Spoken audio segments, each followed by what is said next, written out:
Baiklah, kali ini kita akan mempresentasikan laporan praktikum keamanan cyber tugas 9 yang kelas D yang beranggotakan Daniel Alexander Runtuh, Dava Arya Perdana Yuyatan, dan Irham Patabuga.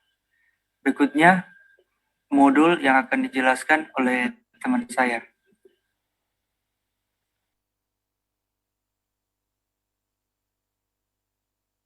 Oke, kita masuk kepada modul yang pertama yaitu Lab Snort and Firewall Rules. Nah, di sini untuk tujuan itu ada 3 bagian. Yang pertama itu mempersiapkan lingkungan virtual, bagian kedua firewall dan log IDS, dan yang ketiga mengakhiri dan menghapus proses mininet. Nah, kita masuk untuk background skenario. Dalam jaringan produksi yang aman, peringatan jaringan dihasilkan oleh sebagai jenis perangkat seperti peralatan keamanan, firewall, perangkat IPS, router, dan saklar server, dan banyak lagi. Masalahnya adalah tidak semua peringatan dibuat sama. Misalnya, peringatan yang dihasilkan oleh server dan peringatan yang dihasilkan oleh firewall akan berbeda dan bervariasi dalam konten dan format. Di lab ini, untuk memahami aturan firewall dan tanda tangan IDS, nah untuk sumber daya yang kita perlukan di sini yaitu CyberOps Workstation VM dan internet koneksi. Nah, di sini ada catatan. Di lab ini, VM CyberOps Workstation adalah wadah untuk menampung lingkungan mininet yang ditunjukkan di topologi. Jika kesalahan memori diterima dalam upaya menjalankan peringatan apapun, keluar dari langkah, buka pengaturan VM dan tambah memori. Standarnya adalah 1 GB dan kita akan coba untuk 2 GB. Nah, di sini kita masuk kepada bagian yang pertama, yaitu mempersiapkan lingkungan virtual. Yaitu kita masuk pada bagian A, yaitu luncurkan Oracle VirtualBox dan ubah CyberOps Workstation untuk metode bridge jika perlu. Nah, di sini kita akan pilih mesin, pengaturan, dan jaringan. Nah, selanjutnya di bawah attach to, kita akan pilih bridge adapter. Atau jika menggunakan WiFi dengan proxy, kita memerlukan adapter net. Dan kita akan klik OK.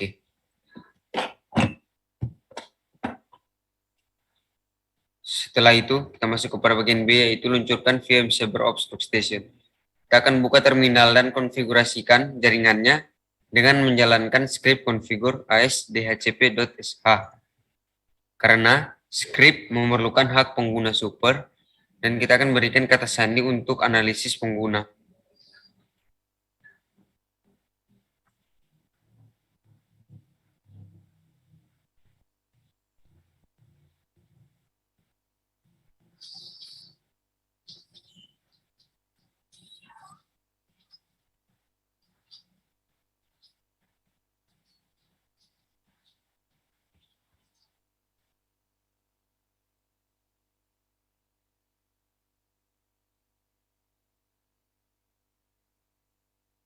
Dan selanjutnya kita masuk kepada bagian C, yaitu gunakan perintah ivconfig untuk memverifikasi CyberOps Workstation.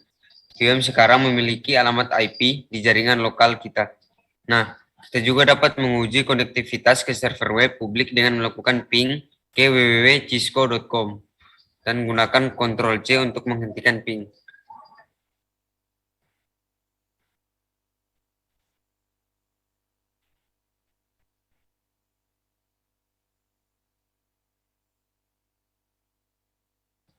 Dan selanjutnya, kita masuk kepada bagian yang kedua, yaitu firewall dan log IDS. Nah, di sini firewall dan intrusion detection system atau IDS sering digunakan untuk mengotomatisasi sebagian tugas pemantauan lalu lintas. Baik firewall dan IDS mencocokkan lalu lintas masuk dengan aturan administratif. Firewall biasanya membandingkan header paket dengan kumpulan aturan sementara. IDS sering menggunakan muatan paket untuk perbandingan kumpulan aturan karena firewall dan IDS menerapkan aturan yang telah ditentukan sebelumnya ke bagian yang berbeda dari paket IP. IDS dan aturan firewall memiliki struktur yang berbeda.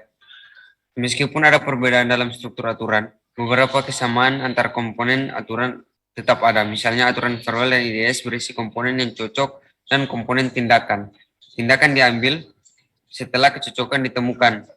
Nah, di sini ada dua bagian, yaitu komponen yang cocok, itu menentukan elemen paket yang diinginkan, seperti sumber paket, tujuan paket, protokol dan port, lapisan transport, dan data yang masuk dalam paket payload. Dan yang kedua, komponen aksi. Sini menentukan apa yang harus dilakukan dengan paket yang cocok dengan komponen, seperti menerima dan meneruskan paket, menentukan paket atau kirim paket, kumpulan aturan sekunder untuk pemeriksaan lebih lanjut. Nah, di sini desain firewall yang umum adalah menjatuhkan paket secara default sambil secara manual menentukan lalu lintas apa yang harus diizinkan, dikenal sebagai drop by default. Desain ini memiliki keuntungan melindungi jaringan dari protokol dan serangan yang tidak diketahui. Sebagai dari desain ini adalah untuk mencatat peristiwa paket yang ditentukan karena ini adalah paket yang tidak diizinkan oleh eksplisit dan oleh karena itu melanggar kebijakan organisasi. Peristiwa semacam itu harus direkam untuk analisis di masa datang. Dan kita masuk kepada langkah yang pertama, yaitu pemantauan log IDS waktu nyata. Nah, di sini kita masuk kepada bagian A, yaitu dari VM CyberOps Workstation, kita akan jalankan script untuk memulai memulai mini-mainnet. Selanjutnya, dari Pro Mininet, kita akan buka shell di R1 menggunakan perintah di bawah ini. Itu mininet Extreme R1, mininet shell R1 terbuka di jendela terminal dengan teks hitam dan latar belakang putih. Pengguna apa yang masuk ke shell itu? Nah, di sini kita jawab, ini indikatornya apa? Nah, untuk pengguna root itu ditunjukkan oleh tanda pagar setelah prompt.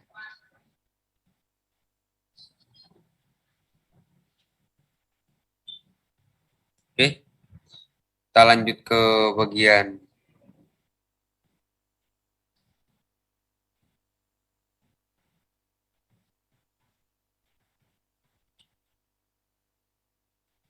selanjutnya untuk bagian C, yaitu dari shell R1, kita akan jalankan IDS berbasis Linux Nord.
Oke, selanjutnya ketika selesai kita masuk kepada bagian D, yaitu dari Prominent Server of Workstation VM. Kita akan buka shell untuk host H5. Udah berkambing tuh guys, berkam. Dan H10, Di sini.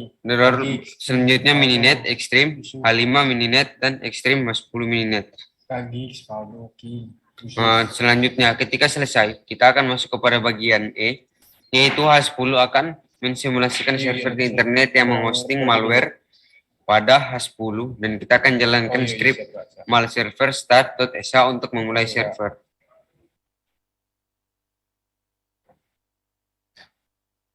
Kagis. Lebih dulu juga.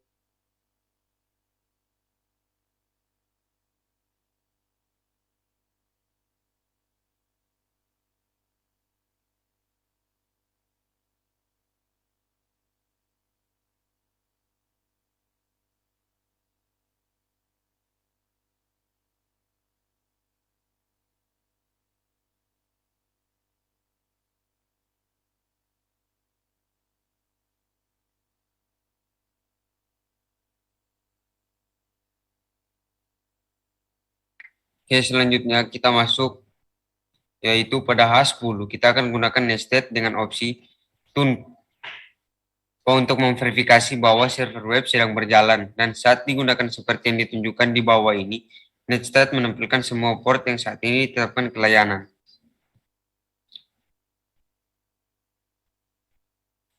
Dan selanjutnya, kita masuk kepada bagian G, yaitu jendela terminal R1. Sebuah instansi dari Snort sedang berjalan untuk memasukkan lebih banyak perintah pada R1. Buka terminal R1 lain dengan memasukkan ekstrem R1 lagi di jendela terminal VM Server Ops Workstation, seperti yang ditunjukkan di bawah ini.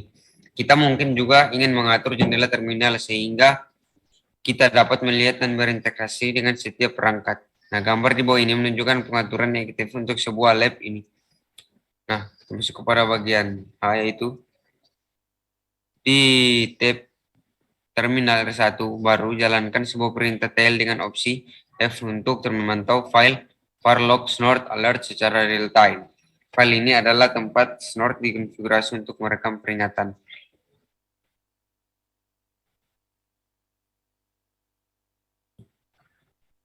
Selanjutnya, karena belum ada peringatan yang direkam, log harus kosong. Namun jika Anda telah menjalankan lab ini sebelumnya, entry peringatan lama mungkin ditampilkan. Dalam kedua kasus, Anda tidak menerima prompt setelah mengetik perintah ini. Jendela ini akan menampilkan peringatan saat itu terjadi. Jika sudah selesai, kita masuk ke bagian I, yaitu dari H5 gunakan perintah widget untuk mengunduh file bernama w32 nimda.amm. Exe dirancang untuk mengunduh konten melalui HTTP.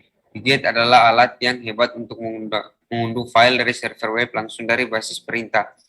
Port apa yang digunakan saat berkomunikasi dengan server web Walmart? Nah, kita menjawab port ditentukan dalam URL setelah pemisah .2. Apakah file telah diunduh sepenuhnya? Ya. Nah, IDS menghasilkan peringatan terkait dengan unduhan file. Ya.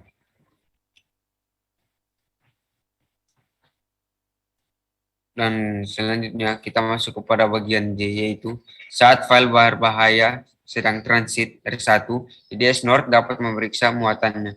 Reload cocok dengan setidaknya satu tanda tangan dikonfigurasi di Snort dan memicu peringatan di jendela terminal R1 kedua.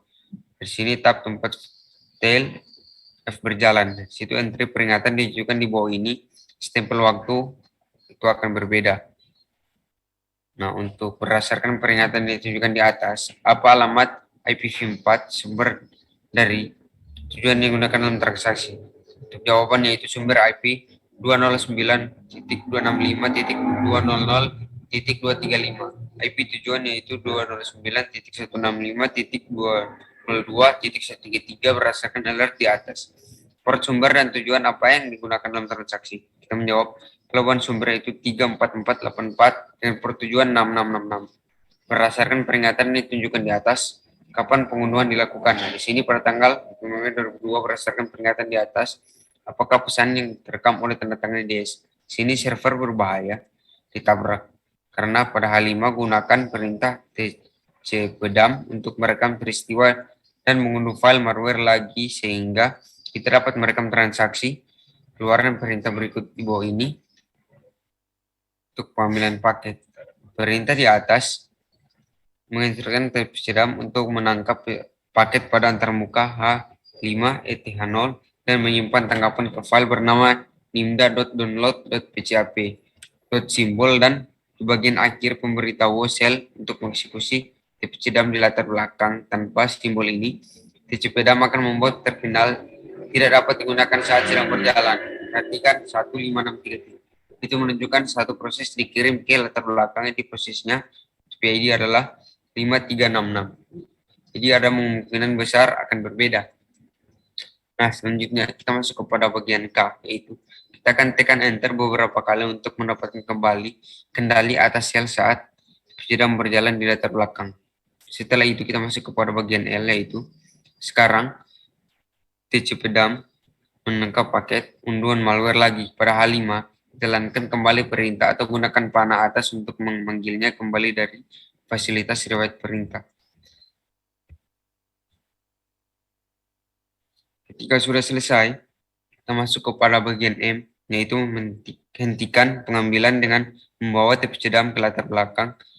ke latar depan dengan perintah fg. Karena tcpdam adalah satu-satunya proses yang dikirim ke latar belakang, PID tidak perlu ditentukan. Hentikan proses tcpdam dengan Ctrl C. Proses tcpdam berhenti dan penampilan kesan tangkapan jumlah paket mungkin berbeda untuk pemilihan Anda. Nah, kita masuk kepada bagian N, yaitu pada H5, gunakan perintah ls untuk memverifikasi file PCAP. Sebenarnya disimpan ke disk dan memilih ukuran lebih besar dari 0. Dan di sini ada catatan, yaitu daftar direktori Anda mungkin memiliki campuran file yang berbeda, tetapi Anda masih harus melihat file nimda download PCAP. Bagaimana file PCAP ini berguna bagi analisis keamanan file PCAP berisi paket yang terkait dengan lalu lintas yang dilihat oleh NEC yang menangkap. Dengan itu, cara itu, PCAP sangat berguna untuk menelusuri kembali peristiwa jaringan seperti komunikasi ke titik akhir yang berbahaya. Alat seperti WiresHack dapat digunakan untuk memfasilitasi analisis PCAP. Nah, untuk catatan, analisis file PCAP akan dilakukan di lab lain. Kita masuk kepada langkah yang kedua, yaitu menyetel aturan firewall berdasarkan IDS alerts. Nah, untuk langkah yang pertama, kita akan memulai server jahat berbasis internet. Untuk mencegah pengguna lain mencapai server itu, kita ada disarankan untuk memblokirnya di firewall tepi. Dalam topologi lab ini, satu tidak hanya menjalankan IDS, tetapi juga firewall berbasis Linux yang sangat populer disebut Itaplus. Pada langkah ini, kita akan memblokir atau lintas server jahat yang deteksi pada langkah 1 dengan mengedit firewall. Aturan saat ini hadir di R1. Nah, untuk catatan sementara studi komprehensif tentang IP Itaplus firewall menggunakan konsep rantai dan aturan untuk menyaring lalu lintas. Lalu lintas yang memasuki firewall dan ditunjukkan ke perangkat firewall itu sendiri oleh rantai input. Contoh lalu lintas ini adalah paket ping yang datang dari perangkat lain di jaringan apapun dikirim ke salah satu dari antarmuka firewall. Nah, untuk lalu lintas yang berasal dari perangkat ini itu sendiri itu ke tempat lain ditandai oleh output rantai. Lalu lintas berdasarkan tempat lain melewati firewall ditangkap oleh forward rantai. Nah, untuk contoh lalu lintas ini adalah paket yang dikirimkan oleh firewall. Nah, untuk aturan dibuat untuk memverifikasi karakteristik khusus dari paket, memungkinkan untuk membuat filter yang komprehensif. Nah, kita masuk kepada bagian A, yaitu DVM CyberOps mulai berjalan terminal R1 ke 3. Dan selanjutnya, di bagian B, di jendela terminal R1, baru gunakan perintah Itaplus untuk membuat daftar rantai dan aturannya saat ini.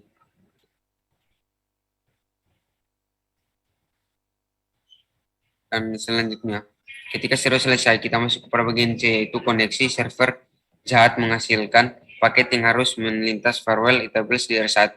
Nah, paket yang melintas firewall diterima oleh forward karena itu rantai itulah yang akan menerima aturan pemblokiran untuk menjaga komputer pengguna agar tidak terhubung ke server jahat dan diidentifikasi dalam langkah 1 untuk tambahan aturan berikut ke rantai forward R1.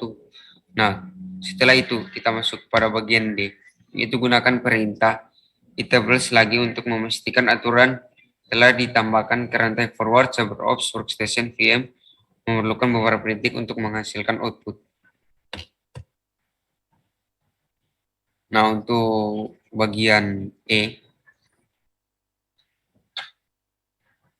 ketika sudah selesai, kita akan masuk kepada H5, yaitu kita akan coba unduh file lagi. Nah, untuk bagian 3, kita akan hentikan dan hapus proses mininet. Nah, kita masuk kepada bagian A, yaitu arahkan ke terminal yang digunakan untuk memulai mininet dan hentikan mininet dengan memasukkan quit di main jendela terminal CyberOps VM. Dan setelah itu kita masuk kepada bagian B, yaitu ketika kita keluar dari mininet, kita akan membersihkan proses yang dimulai oleh mininet dan masukkan kata sandi CyberOps ketika diminta.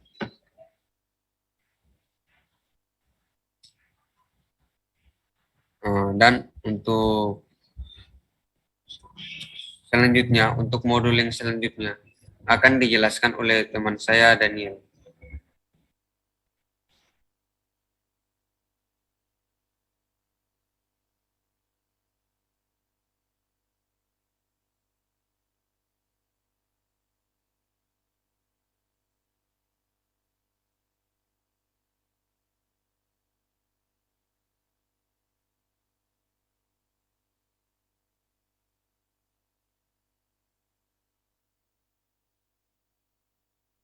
Jadi masuk ke modul selanjutnya, yaitu mengenai convert data into universe format.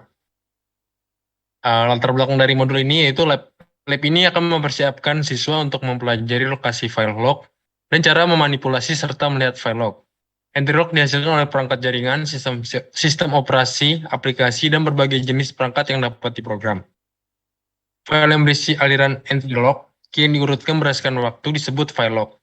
Secara alami, file log merekam peristiwa yang relevan dengan sumbernya. Sintaks dan format data dalam log pesan sering didefinisikan oleh pengembang aplikasi.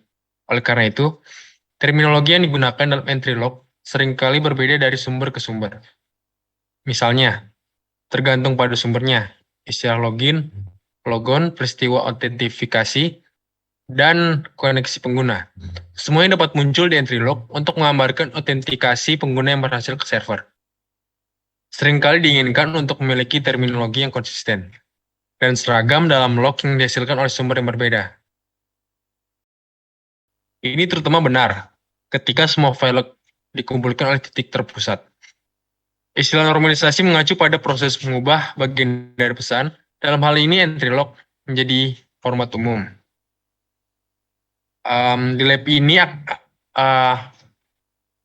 kita akan menggunakan alat baris untuk menormalkan entry log secara manual. Di bagian 2, bidang stempel waktu akan dinormalisasi. Bagian 3, bidang IPv6 akan dinormalisasi.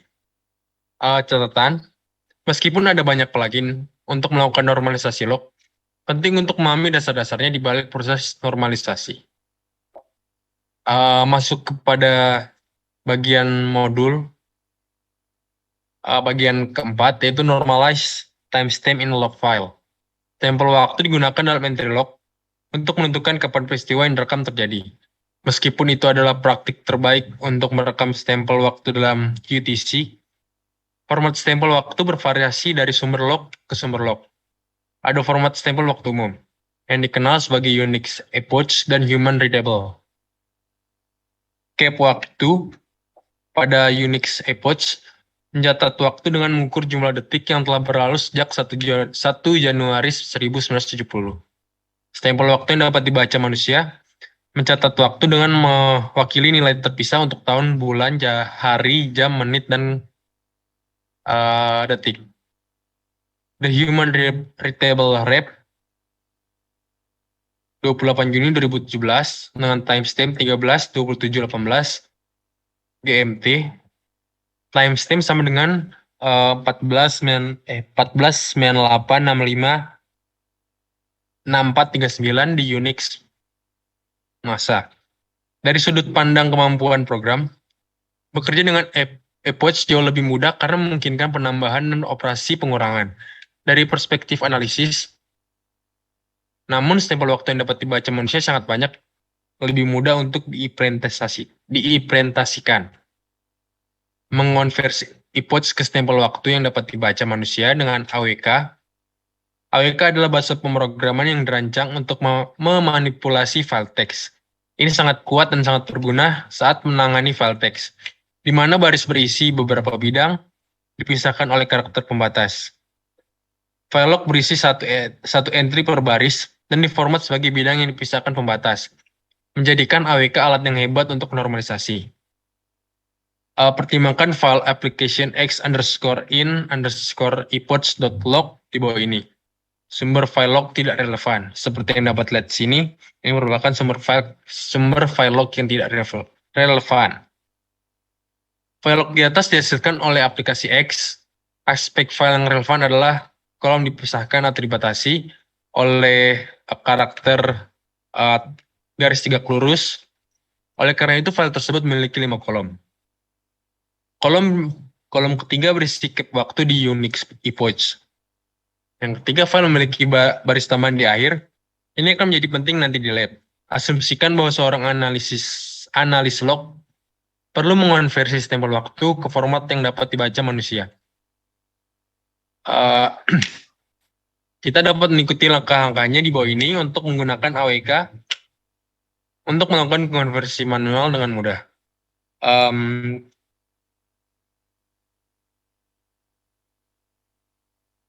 Masuk ke yang A, luncurkan virtual machine cyber workstation, lalu luncurkan jendela terminal. Bagian B, gunakan perintah CD untuk mengubah directory /home/analyst/lab.support.files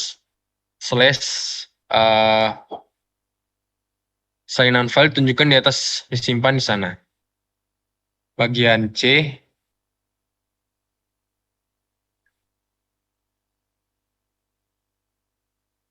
jadi pada komen AWK itu untuk mengonvert dan mencetak hasil pada terminal. Nah, jadi perintah di atas itu adalah script AWK. Ini mungkin tampak rumit, akan tapi struktur utama script AWK di atas adalah sebagai berikut. Yang pertama AWK. Ini untuk memanggil juru bahasa AWK. Lalu ada petik begin. Ini untuk mendefinisikan awal script. Lalu ada kurung kurawal untuk mendefinisikan tindakan yang akan diambil di setiap baris file teks masukan. Script AWK dapat memiliki beberapa tindakan. Yang keempat, fs sama dengan OFS sama dengan dalam petik garis tegak lurus.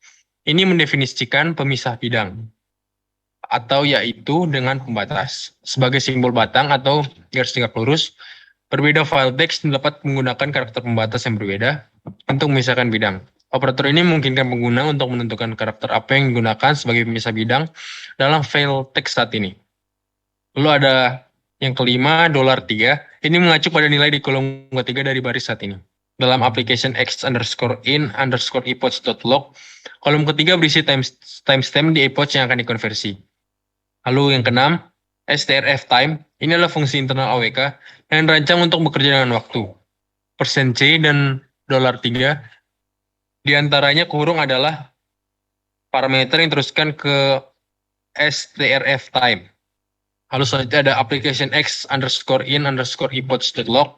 Ini adalah file text input yang akan dimuat dan digunakan. Karena pengguna adalah sudah ada di directory lab.support.files, kita tidak perlu menambahkan informasi jalur.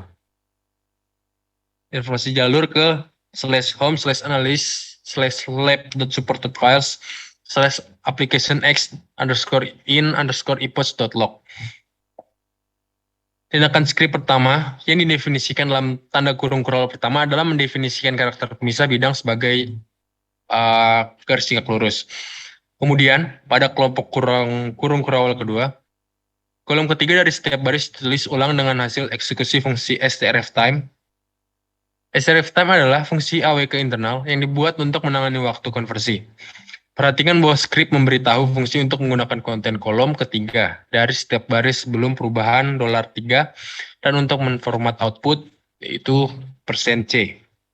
Lalu tab selanjutnya D, gunakan nano atau editor teks favorit Anda. Untuk menghapus baris kosong tambahan di akhir file dan jalankan script AWK lagi. Yang E, saat mencetak hasil di layar berguna untuk memecahkan masalah script. Analis mungkin perlu simpan hasil dalam file teks. Arahkan ulang output script di atas ke file yang bernama application x_in_human.log untuk menyimpannya file ke bagian bawah ini.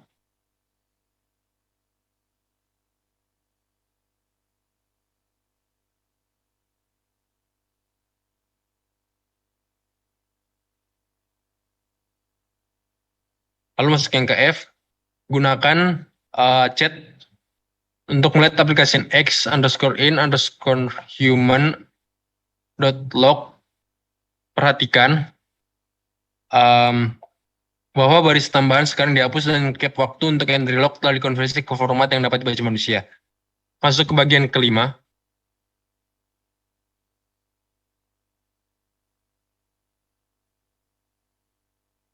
Mirip dengan apa yang dilakukan dengan file application x_in_epoch.log, file log PC juga dapat dinormalisasi.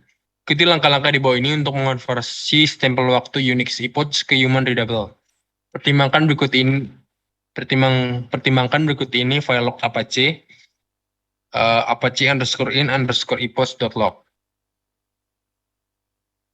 Seperti dapat dilihat di bawah ini. Kemudian file APC log di atas berisi 6 entry yang merekam peristiwa yang terkait dengan server web APC. Setiap entry memiliki 7 bidang. Bidang dibatasi oleh spasi. Yang pertama, kolom pertama berisi alamat IP versi 4 dengan atau IP 198.51.100.213 dari klien web yang mengajukan permintaan. Kolom kedua dan ketiga tidak digunakan dan karakter strip digunakan untuk menyatakan tidak ada nilai. Kolom keempat berisi timestamp dalam waktu Unix epoch, misalkan 12.190.71.600. Kolom kelima berisi teks dengan detail tentang acara tersebut, termasuk URL dan permintaan web parameter. Semua 6 entry adalah pesan HTTP GET, karena pesan ini menyertakan spasi seluruh bidang, diapit dengan tanda kutip. Kolom ke-6 berisi kode status HTTP, misalnya 401. Kolom ke-7 berisi ukuran respons ke klien dalam byte, misalnya 12846. Mirip dengan bagian 1, skrip akan dibuat untuk mengonversi stempel waktu dari epoch ke human readable. Masuk ke bagian A. Pertama, jawablah pertanyaan-pertanyaan di bawah ini. Mereka jadi pada konteks pengkonversian timestamp, karakter apa yang bekerja untuk yang menjadi delimiter yang bagus untuk Apache log file di atas, yaitu karakter space. Berapa kolom pada Apache log? Ada 7. Pada Apache log file Apache log di atas, kolom apa yang mengandung timestamp Unix epoch, yaitu pada kolom A4. Masuk ke bagian B. Di terminal VM CyberOps Workstation, salinan file log Apache atau Apache_in_epoch.log disimpan di /home/analyst/lab.support_files. Bagian C, gunakan skrip AWK untuk mengonversi bidang stempel waktu ke format yang dapat dibaca manusia. Perhatikan bahwa perintah berisi skrip yang sama yang digunakan sebelumnya, tapi dengan beberapa penyesuaian untuk bidang dan file stempel waktu waktu nama. Bagian E, untuk memperbaiki masalah, tanda kurung siku harus dihapus dari bidang stempel sebelum konversi terjadi. Sesuaikan skrip dengan menambah 2 tindakan sebelum konversi, seperti yang ditunjukkan di bawah ini.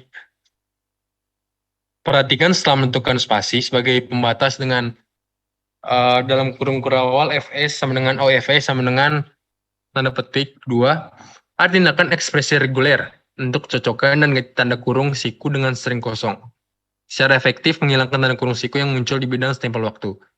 Tindakan kedua mencetak baris yang diperbarui sehingga tindakan konversi dapat dipertunjukkan. GSUB, ini adalah fungsi AWK internal yang digunakan untuk mencari dan mengganti string. Dalam naskah di atas, GSUB menerima 3 parameter yang misalkan koma, yang dijelaskan di bawah. Tanda yang ada pada modul ini, yang pada bagian kedua, ini adalah ekspresi reguler yang diteruskan ke GSUB sebagai parameter pertama.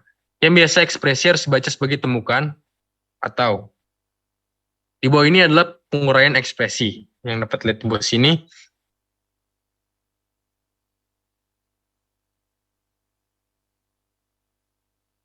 Karakter slash pertama dan terakhir menandai awal dan akhir blok pencarian. Apapun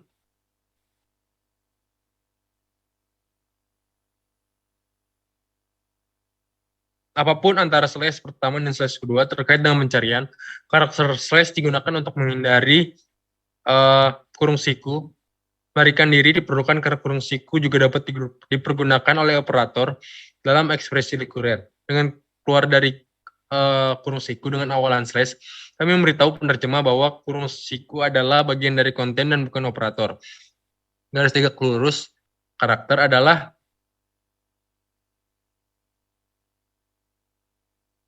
operator. Perhatikan bahwa garis tegak lurus tidak lolos dan karena itu akan lihat sebagai operator. Terakhir, ekspresi reguler lolos dari kurung siku, penutup dengan slash kurung siku, seperti yang dilakukan sebelum. Lalu ada petik 2, ini tidak mewakili karakter atau string kosong.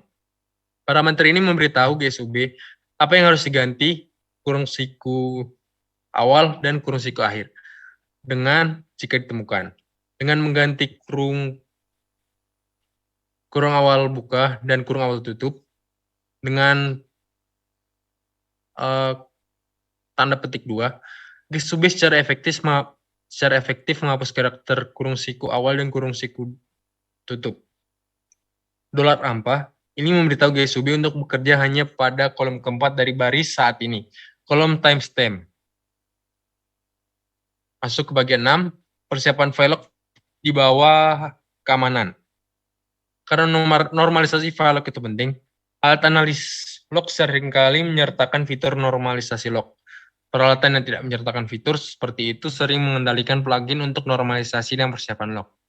Tujuan dari ini plugin adalah untuk memungkinkan alat analisis log untuk menormalkan dan menyiapkan file log yang diterima untuk konsumsi alat. Alat Security Union bergantung pada sejumlah alat untuk menyediakan layanan analisis log. ELSA, Bro, Snort, dan SQL bisa dibilang alat yang paling banyak digunakan. ELSA, atau Enterprise Log Search and Archive, adalah solusi untuk mencapai hal berikut. Menormalkan, menyimpan, dan mengindeks log dengan volume dan tarif tak terbatas. Kedua, menyediakan antarmuka pencarian dan API yang sederhana dan bersih. Menyediakan infrastruktur untuk mengingatkan, melaporkan, dan berbagi log. Yang keempat, berkontrol tindakan pengguna dengan izin lokal atau berbasis LDAP atau AD. Sistem yang selanjutnya, sistem plugin untuk mengambil tindakan dengan log. Yang berikut ada sebagai proyek sumber terbuka dan gratis sepenuhnya. BRO adalah kerangka kerja yang dirancang untuk menganalisis lalu lintas jaringan dan menghasilkan log peristiwa berdasarkan itu. Setelah jaringan analisis lalu lintas, Bro membuat log yang menjelaskan peristiwa sebagai berikut. Koneksi jaringan TCP atau UDP atau ICMP, aktivitas DNS, aktivitas FTP, permintaan dan balasan HTTPS, jabat tangan SSL atau TLS. Snort adalah IDS yang bergantung pada aturan yang telah ditentukan sebelumnya untuk menandai lalu lintas yang berpotensi berbahaya. Snort melihat ke semua bagian dari paket jaringan atau header dan payload, mencari pola yang ditentukan dalam aturannya.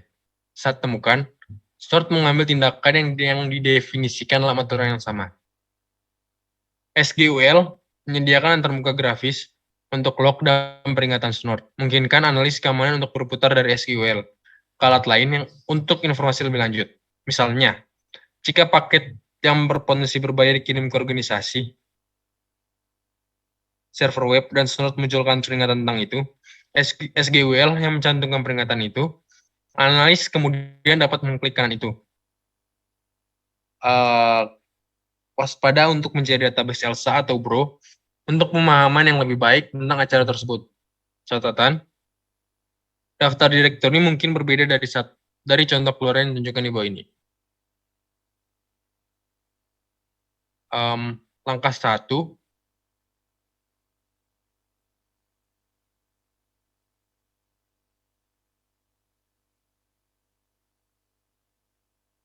beralih ke bawah keamanan, luncurkan Security Union VM dari dashboard VirtualBox dalam kurung nama pengguna, analis, atau kontesan CyberOps. VM CyberOps Workstation dapat tutup untuk memasukkan memori di komputer host. Untuk bagian lab ini, langkah kedua, log ELSA, buka jendela terminal di Security Union Virtual Machine. Anda dapat mengakses menu aplikasi yang ditampilkan di tangkapan layar tersebut.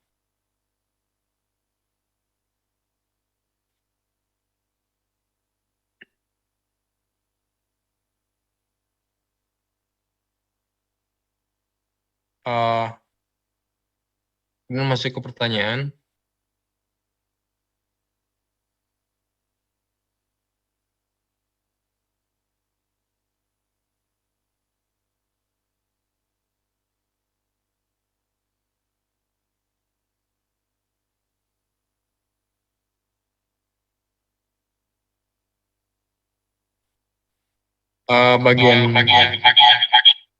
Bagian W,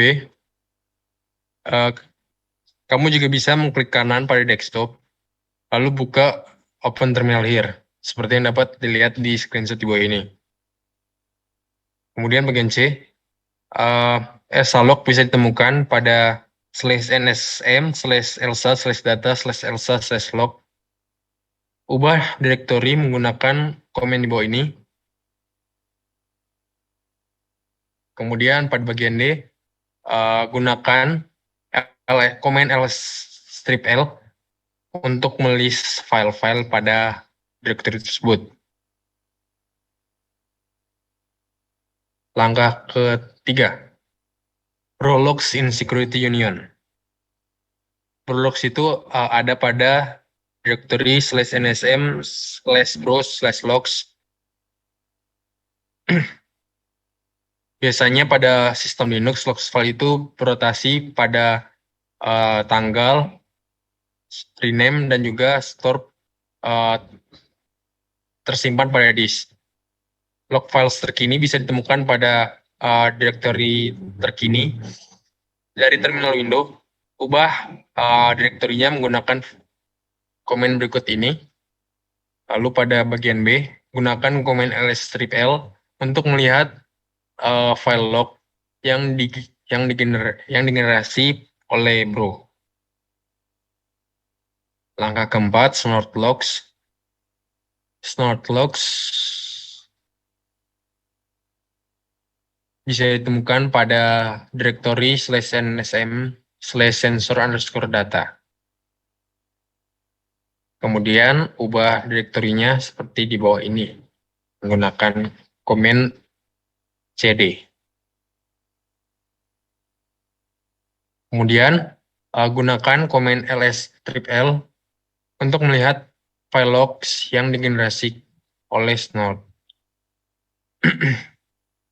Perhatikan bahwa security union itu memisahkan file berbasis yang timbul pada interface karena security union virtual machine image mempunyai path interface, path directory yang tersimpan. Gunakan ls-l seconion -eth0 untuk melihat file yang digenerasikan oleh Ethernet 0. Langkah kelima, various logs. Sementara /nsm masukkan beberapa file log, beberapa file logs yang spesifik bisa ditemukan pada direktori /var/log/nsm. Ubah direktorinya dan gunakan ls-l untuk melihat file log pada direktori. Perhatikan bahwa direktori yang ditunjukkan juga mengandung logs yang digunakan pada tools kedua seperti OSEC, Pullbox, Sphinx, dan juga Squared. Bagian B, ambil beberapa waktu untuk mencari dan juga menjawab secondary tools pada pertanyaan di bawah. Dan jadi Sphinx itu adalah mesin pencari open source dan digunakan oleh Elsa untuk menyediakan kemampuan pencarian. Pullbox adalah sistem pengolahan aturan snort. Ini memfasilitasi pembaruan aturan snort. Aturan snort yang ketinggalan zaman membuat seluruh sistem tidak berguna. OSEC adalah sistem yang digunakan untuk menormalkan dan memusatkan log sistem lokal. Ketika digunakan di seluruh organisasi, OSEC memungkinkan seorang analis untuk memiliki gambaran jelas tentang apa yang terjadi dalam sistem. Squared adalah alat visual yang mencoba memberikan konteks tambahan untuk peristiwa melalui penggunaan metadata, representasi dari waktu, dan kumpulan hasil yang tertimbang dan dikelompokkan secara logis. Bagian ketujuh, refleksi. Normalisasi log penting dan tergantung pada lingkungan yang digunakan. Alat populer menyertakan fitur normalisasi mereka sendiri, tapi normalisasi log juga dapat dilakukan secara manual. Alat populer menyertakan fitur normalisasi mereka sendiri, tetapi normalisasi log juga dapat dilakukan secara manual. Saat menormalkan dan menyiapkan file log secara manual, periksa ulang skrip untuk memastikan hasil yang diinginkan. adalah tercapai. Skrip normalisasi yang tulis dengan buruk dapat mengubah data secara langsung berdampak pada pekerjaan analisis.